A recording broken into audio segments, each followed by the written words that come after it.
Hi guys, this is Devin with EZE Ryders, and today we're going to be setting up a 500 watt classic cruiser by Coastal Cruisers. What I like to have to set this up, a box cutter and a pair of scissors to help open the box up. Also, a pair of heavy duty snips to help take off the packaging. A couple wrenches, probably an adjustable one is handy too. And a set of Allen keys, and we do a power drill to make things a little bit easier.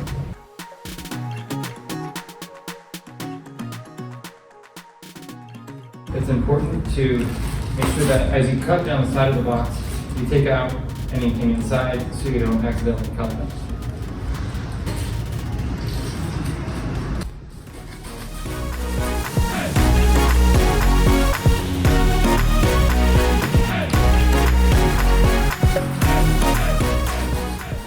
Then you can open up the box and lay everything down.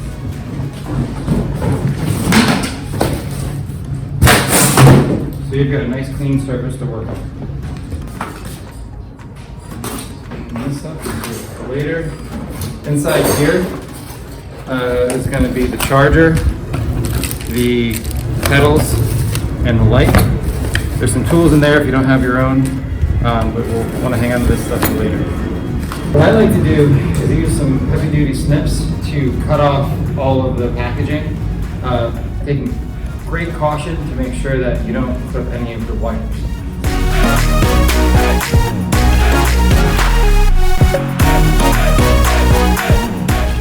Front fender you can set aside for later.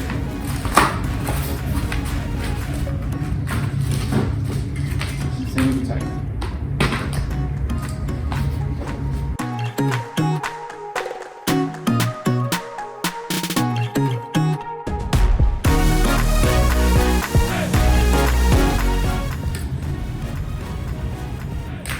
One thing I like to do to make it a little bit easier as we move forward is taking out the battery. There'll be a key attached to it. And as you push in and turn, you can see there's a little nub that allows the battery to slide out. Again, you can put this off to the side for later.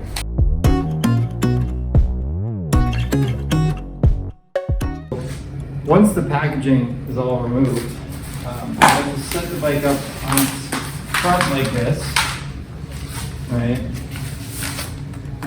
And I like to leave these on while you're doing it, and you'll see why later because we're going to flip it upside down. And put this stem piece right in there. And from there, we can tighten up this bolt on the top here.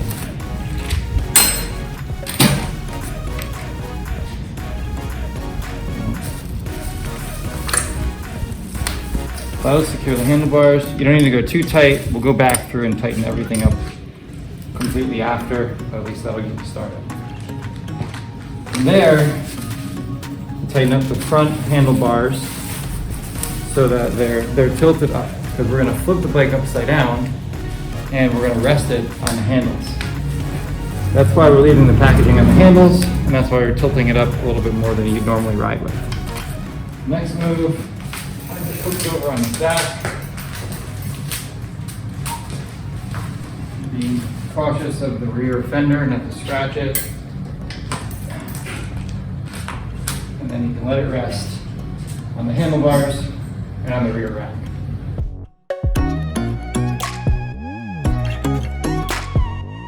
Take out these little screws so you can attach the fender.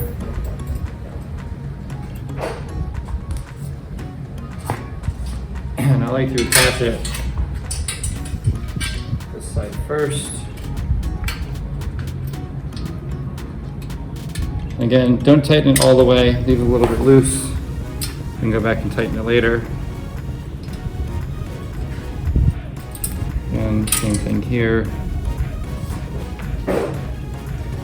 Sometimes you got to make sure that they go in completely threaded correctly. If you're forcing it, don't force it, stop, try to go in again. You don't want to strip out the inside of this because then it's a real pain to fix. Again, not completely tight. And then down here, I'm going to take this part off. And how this works, you put there's a little washer there, it's a bolt. That will just go in through the light. That goes in through this, the frame of the fork. And then the fender will seat behind it. From there, you can screw that on. And this is where the adjustable wrench comes in handy to hold that down tight. And this is where I take the tighten it up to follow this. Again, you can do this by hand, but obviously prefer not to. At this time, I like to attach plug it in. There is a correct way to do it. There you go. Until it clicks. And just push that in. And your light's set up. Next, loosen these guys up.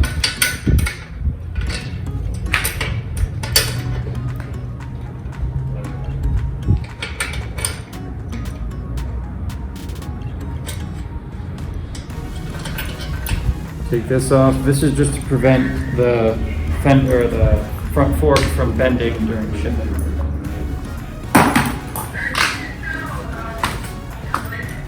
From there, you unscrew that. And this part, you unscrew that. It's a little tricky to get off. Sometimes I just tap it a little bit, and that plastic piece will come off. Again, that's just protection for while it's shipping. You want to screw these almost all the way out. Make sure all 3 nuts are on the outside. And then you can put it through here. This one's got a little protective piece. And about the brakes, I'm going to take that away. And you're going to want to slide that in. Now if you see here, there's little holes where these locking nuts will go in. And you just want to make sure that this slides in over there. And that piece goes in that hole. Tight. I'm going to make sure it's it. And you might hear some bumbling around here. Again, we'll address that later. Most importantly, get this guy nice and tight. Same over here. Nice and tight. Good. Then we'll go back and do a final tightening of all these bolts here. Make sure the fender's in tight. That's good. And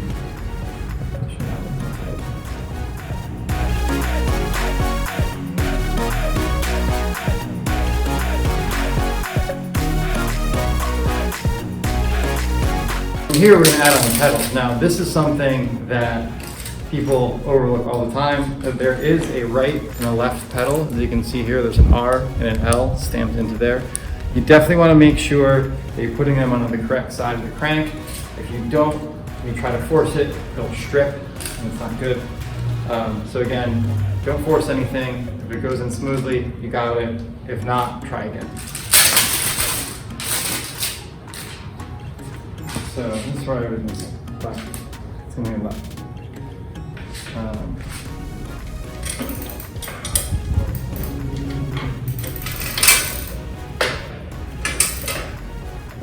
So, quick way I like to do this is just putting them in, spinning this around so you're not causing anything with the bike. Same here, you can get this one in, and then just kind of hold them and spin so they go in.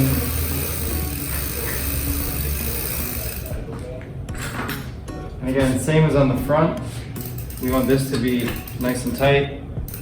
If you don't tighten them up, you can get loose in there and the steel pedal can strip out the aluminum crank.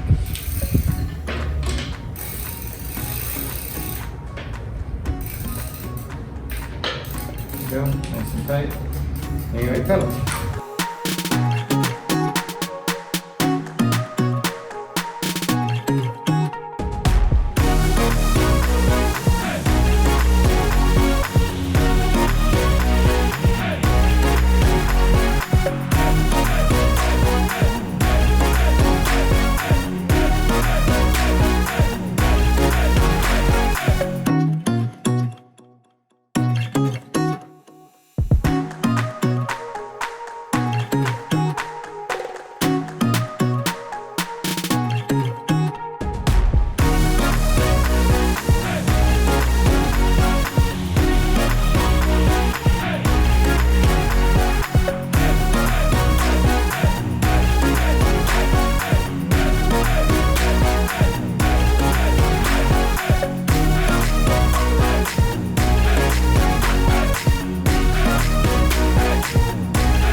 slides down on the rail. One turn will lock it so you can take the key out and it's locked in the frame. Second turn will turn it on. From here you can see there's a quick read battery meter. It kind of shows you the power of the battery. Finally we have your seat. It's a quick release seat. So you can just open that up, put that down again, and find your desired height. You can turn that a little bit so that's loose, and then tighten that back up here. I'm going to take you, tighten it up pretty good here, and then I kind of want it about there for my height. And you're all set. Last thing you need to do is just pump up the tires and we're ready to go. So the tires will show you how much pressure they should have in them. So this one says a minimum of 30, maximum of 80. I like to run it about 50, 60. I like a firmer tire, especially for these road bikes.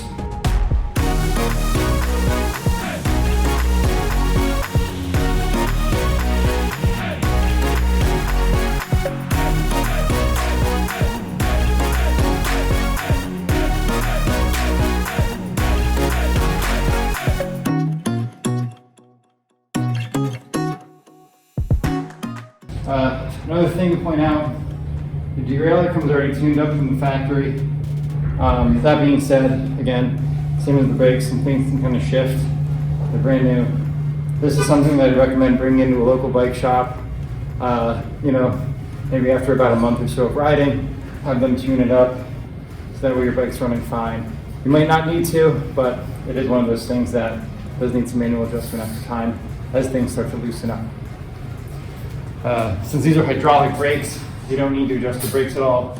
Again, they should come set from the factory. If they're feeling a little bit too soft for your liking, again, you can bring them to a bike shop, and your local bike shop should be happy to bleed the brakes out a little bit, make them a little bit firmer for you, add some fluid in.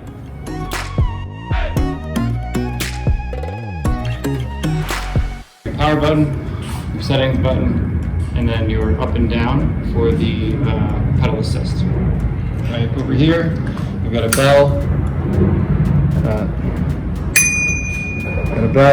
Your 7-speed Shimano gears. So to go down, you push this knob up. To go up in gear, you just click that once. Again down, and click that to go up. And then this is your thumb throttle. So as you turn it on, you see the screen come on to life.